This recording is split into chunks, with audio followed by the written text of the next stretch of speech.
Paige Bueckers. Now, in case you're wondering, does Paige Bueckers, well, Rhodes, is there any agenda there? I'm so glad you asked me. Yep, she is, in fact, a member of the LGBTQ Elemental P Club.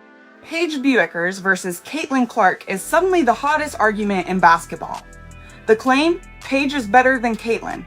And after one of the wildest swings we've seen all season, fans, analysts, and even former players are at each other's throats. Elevation of one Paige Bueckers. Oh, she's better than Caitlin Clark. For months, the media has been hyping Paige Bueckers as the heir to Caitlin Clark's throne.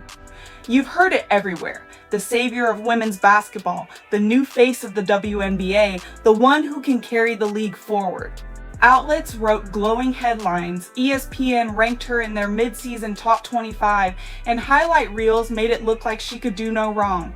Even conservative outlets that normally never touch women's basketball were running with stories like, Paige Bueckers can save the WNBA season. The hype train wasn't just rolling, it was speeding downhill without brakes. And to be fair, Paige gave them reason. On August 20th, she went nuclear. Against the Los Angeles Sparks, she dropped 44 points while shooting over 80% from the field. That is absurd. That wasn't just a career night, it was a WNBA record for a rookie. She was hitting pull-ups, slashing to the rim, draining threes, and walking off the court like the chosen one. Fans on social media went insane. Celebrities courtside were standing and cheering. Within hours, TikTok and Twitter were filled with clips calling her the future. And suddenly, the narrative wasn't just Paige is great, it was Paige is better than Caitlin Clark. Here's the catch though, Paige never actually said those words herself. That quote is a product of social media, headlines, and hot takes designed to stir the pot. But once it was out there, it didn't matter. Debates raged everywhere. Instagram Reels, YouTube Shorts, ESPN roundtables. The argument was now alive. Was Paige Bueckers really superior to Caitlin Clark?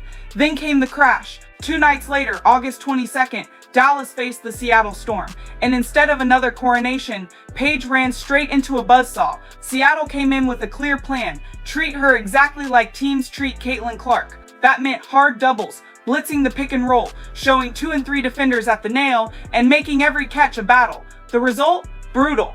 Paige finished with just 11 points, shooting 2 for 11 from the field, 0 assists, 2 rebounds. Her stat line didn't look like the next superstar. It looked like someone still adjusting to professional level heat. The Wings lost by 30. Seattle head coach Noelle Quinn explained it perfectly afterward. She said the team was committed to being physical, throwing multiple defenders at her, and forcing her off her comfort spots. They weren't just guarding Paige, they were game planning for her. And the truth is, Paige wasn't ready for it. This is the moment everything flipped. Because for the first time in her career, Paige got the full Caitlin Clark treatment. And the outcome showed exactly why comparing the two is so complicated. Let's step back. Caitlin Clark has been living with that defensive intensity since her very first game in the WNBA. Teams target her relentlessly, pressing her the length of the floor, doubling her off every screen, banging her on drives, even fouling her in ways that look closer to football than basketball. In fact, during her rookie year, nearly 20% of the league's flagrant fouls were committed against Clark alone. Think about that.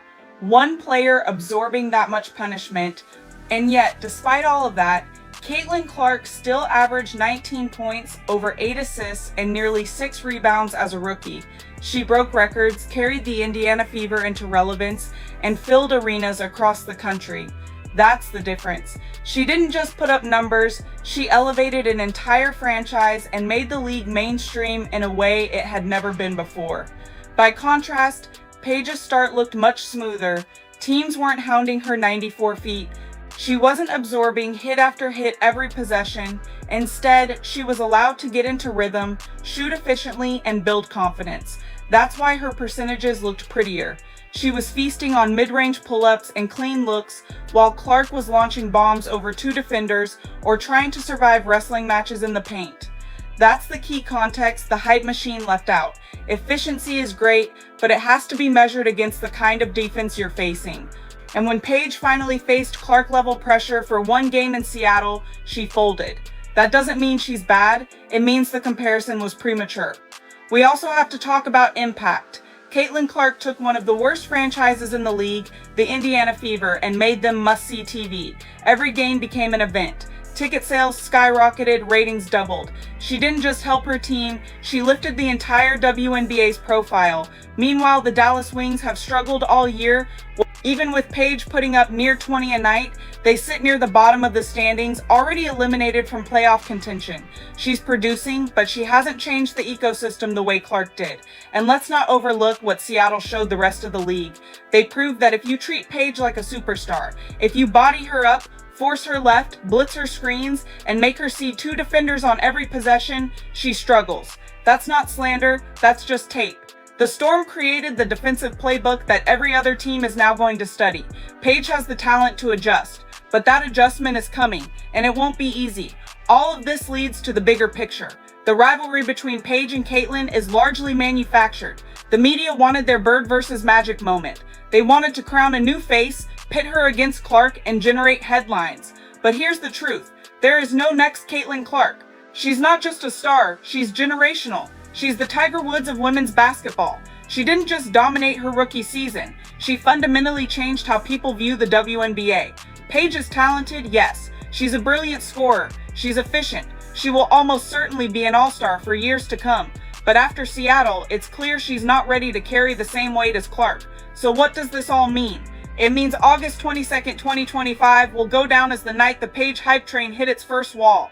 It doesn't mean she's a bust. It doesn't mean she can't bounce back. But it does mean we need to pump the brakes on the better than Clark narrative, because Caitlin has been doing this under maximum heat since day one. Paige just got her first taste, and the verdict is simple. Until Paige proves she can survive that treatment consistently, there is no debate. Caitlin Clark is still the gold standard. Everyone else is playing for second place. Now I want to hear from you. Whose game do you trust more under playoff pressure? Paige's precision or Caitlin's gravity? Don't forget to subscribe, because this rivalry is just heating up, and we'll be here breaking down every twist, every highlight, and every controversy. One thing that can't be ignored is how quickly the conversation around Paige changes with every single game. When she scored 44, people were ready to call her the future of the league. 2 nights later, after Seattle's defensive clinic, the same voices were calling her overrated. That's the life of a player in the spotlight. You don't get middle ground. You're either a hero or a fraud, depending on the box score. And that's why this moment matters so much. Paige now has to decide what she's going to do with this narrative. She can let the Seattle game define her, or she can use it as fuel. Every superstar has a moment where the league punches them in the mouth for the first time. Some players never recover. Others use it to come back sharper, tougher, and more dangerous. Which path Paige takes is the real story to watch. The other layer here is how much this debate has pulled in casual fans.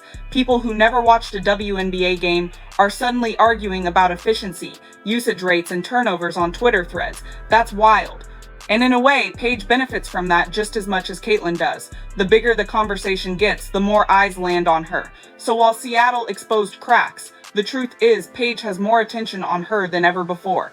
Every double team she faces, every tough shooting night, every bounce back performance, it's all gonna trend. That's pressure, but it's also opportunity. Because if Paige can rise through this storm, if she proves she can take the same heat Caitlin takes every night and still deliver, then this rivalry stops being hype. It becomes history. So the real chaos isn't whether Paige is better than Caitlin. The real chaos is what happens if Paige actually catches her. That's when the WNBA becomes must-see TV for everyone, not just fans of women's basketball. So I'll leave you with this. Rivalries make legends, and we may be watching the birth of the next great one. But for now, the crown still belongs to Caitlin Clark. Paige may get there someday, but after Seattle, it's clear she's got a lot more climbing to do.